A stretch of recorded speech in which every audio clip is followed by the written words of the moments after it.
please start with an opening statement.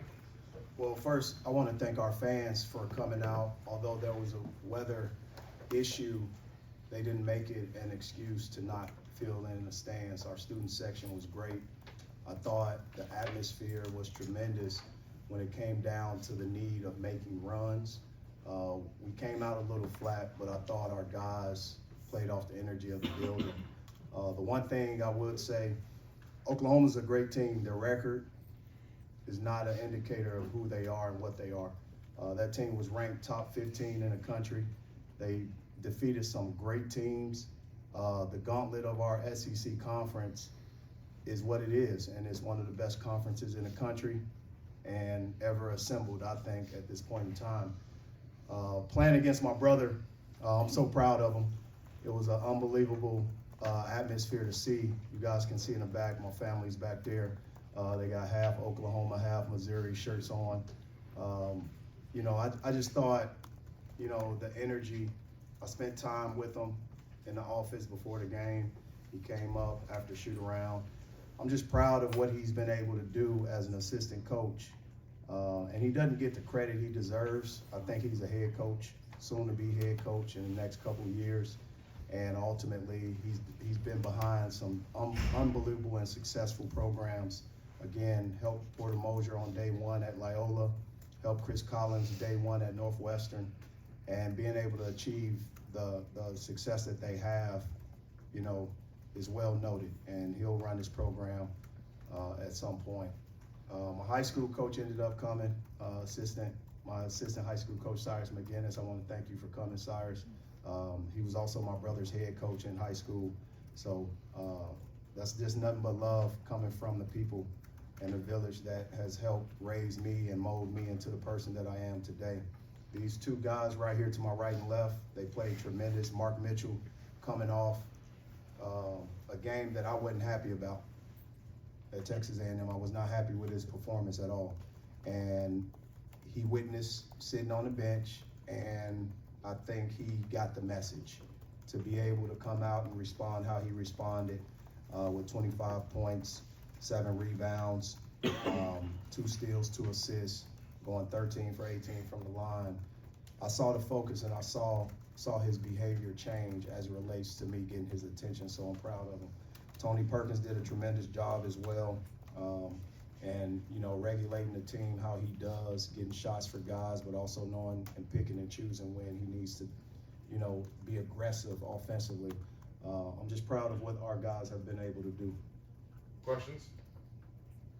Mark, Coach Moser said he could tell from the first play that you kind of had that mindset that you were going to attack. Was that a matchup thing? Was it the challenge from Coach after last game? What was it? I think it was a little bit of both. I think I had some talks with my coaches and some of the people around just about being more aggressive, and I knew that they were going to try to, you know, fan out the shooters since we have such good shooters, and I knew I was going to be able to attack. And obviously after last game, nobody went to sit on the bench that long, and obviously we had a chance to win. So yeah, I could definitely say I was a little motivated, but I was just trying to come out and get the win. So. Mark, when you sit on the bench for that long, what was the response that you had to that, and what the last few days looked like between you and Coach Gibbs discussing that previous game? Yeah, obviously it wasn't much change. Obviously I knew what I needed to do better. He told me straight up I needed to rebound the ball better, and I tried to do that tonight. And I think, just trying to be aggressive, rebound the ball, offense, defense, doing little things the team needed me to do. Coach, in your time here, you've never been hesitant to bench players that have been outperforming well, from top starters to bench players. Why do you believe it's important to hold everyone accountable? I don't think it's a matter of benching players, it's telling them the truth. I think these guys allow me to tell them the truth, no different than how I was raised by my dad, uncles, high school coach. If you ain't getting a job done, somebody else needs to be doing it. And Marcus Allen got 12 minutes and 6 rebounds last game. Mark Mitchell played 25 minutes and only had 2 defensive rebounds. You know, that's unacceptable for what I expect from him, but also what he expects from himself, and his teammates expect it too. And ultimately, it's not a back and forth conversation. It was a gentle reminder by allowing someone else to play. But he's not upset about it. He doesn't show a discomfort of being coached. He allows me to coach him. And that's the humility that Mark Mitchell has, and he takes it for what it is. It wasn't an argument. It wasn't, issue. It was just, Mark, you need to do better. And he did.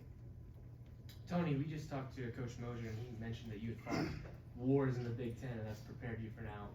How has that basketball prepared you for what you've encountered this season?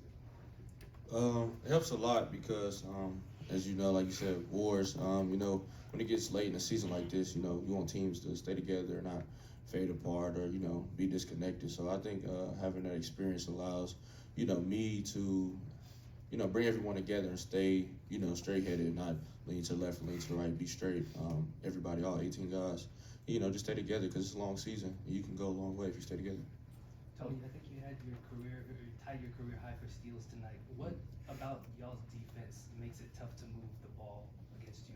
5 steals. I don't know. I didn't even know that. I told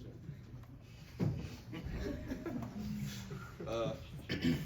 Sorry. I would say just following the game plan. We know what we wanted to do, to stop their ball reversal. Get them out their game. When they win the ball, they can score and be phenomenal. But, just being on the line and being able to take their, flow of the game away, it really helped us and allowed everyone on the team to get steals and, allowed me to get 5 steals.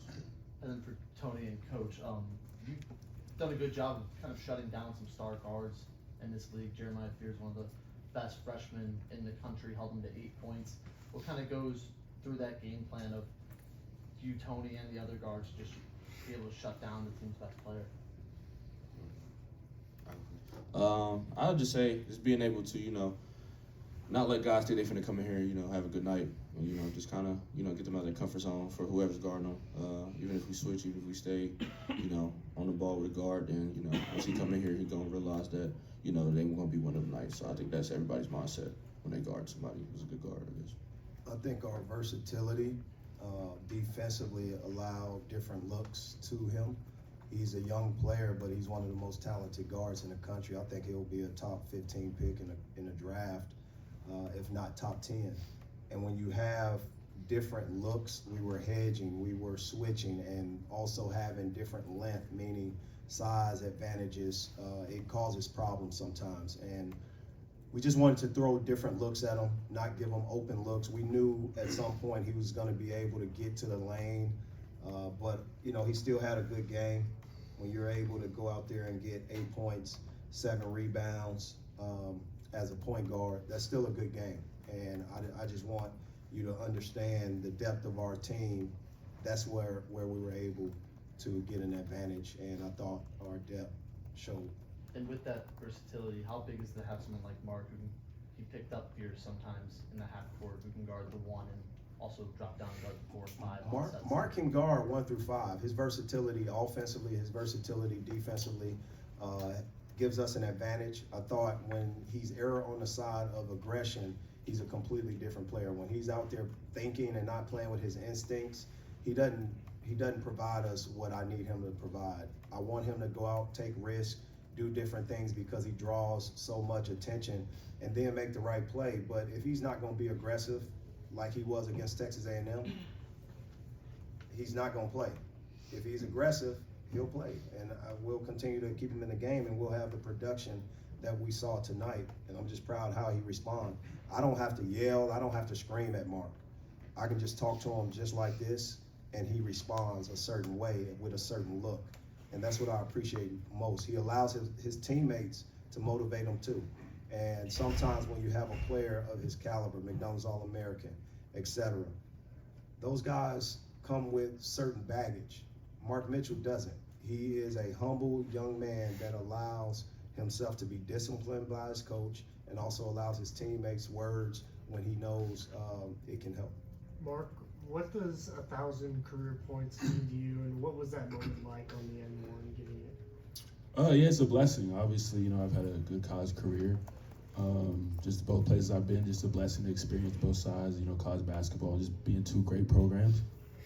It's accumulation of a lot of hard work. I'm going to keep going. It's just a blessing just to be able to reach that milestone. For any of you guys that want to answer, Coach kind of mentioned it with Mark individually bouncing back, but what can you say about the resilience of your team so far this season? Just just one time, every time you've lost, other than Saturday, you bounce back with a win. I think it just, some coach talked about, in the preseason, beginning of the season, is just not getting too high, not getting too low. Obviously, playing the SEC, no one's undefeated now. I mean, so you're going to take some bumps in the road. There's going to be ups and downs, but just keep being true, study your work, and, good things will happen. We always try to bounce back regardless if we win. We feel like we can always, make some changes and develop where we slack at in one game. So, just being able to do that even with a win or a loss, it's always good because, no team's perfect. Like you said, nobody's undefeated. So, every team has something they need to work on. I think every time we come out here on this floor, we try to figure that out and we go hard and, accept it. I think our guys fall in love with debriefs, whether it's a good game or a game where we've lost. I thought our guys, they accept the medicine from watching film, and they don't run from their mistakes if it's shown in film session. They don't cringe. They try to understand it in a more basketball lens, in a coach's perspective, and then they apply it right then and there once they get the opportunity in practice. So the recovering from mistakes is something that we talked about in June, with our ability to figure out how to get through the tough moments or the adversity. And they've done a good job of that. More importantly, they know how to have team meetings without coaches. Sometimes when you have a player-led team, it's difficult for them to challenge each other. And I think our guys do a great job challenging each other when we're not around as coaches. And when I'm not around as a leader, they do a great job not only pointing those things out, but also receiving it and applying it the next time and next opportunity. Our practices are phenomenal. They compete at the highest level. I put them in situations where they have to endure some type of thinking or some type of game situations or some type of hardship. And I just think ultimately the culmination of their experiences is what we see as our team identity. And I truly believe we've continued to go at a slant, sort of like a increase in our talent, but also in our team. We've gotten better every day, every week, and we hadn't taken steps back. We've had stumps and bumps, but we've not taken multiple steps back at all. I just think we're going at this steady pace that allows these guys to get to know the best of each other, but also challenge each other and also play as unselfish as they have been. Final question. Coach, with that, where does tonight's performance fall on the spectrum of how good this team can be? Well, I thought defensively it was great. I think it can be better because we blew some coverages. I'll have to watch the film. Offensively, I think our assist to turnover ratio wasn't as good as it should be. I thought the ball stuck at some point in time and didn't create the energy that I thought it should. But ultimately, the defense won the game in addition to our crowd. That's where I look at the advantage tonight. Let me get this last question. Coach, you mentioned Marcus Allen and how he played last game. You got him 16 minutes tonight. Looked very efficient. What have you seen from him out of the last two games? Well, Marcus Allen has done a tremendous job. He has a high basketball IQ. He's definitely one of our guys that really creates our tough identity. And he's a versatile defender. He allows his offense to get to him. He can score in the post. He can score on the perimeter. He knocks down free throws. Those are the advantages that he creates, and he practices every day as hard as he can. Those are the things that I appreciate about him, but not just Marcus Allen, but Marquez work also. It was a point for me to get him minutes. He's one of our most efficient guys. In addition to Grill, they just space the court, able to score at multiple levels, and he may not have dominated offensively like he wanted to, but he was able to provide us a secondary ball handler and also space the court for these guys to operate. Thanks. Thanks. MIZ. Thank you.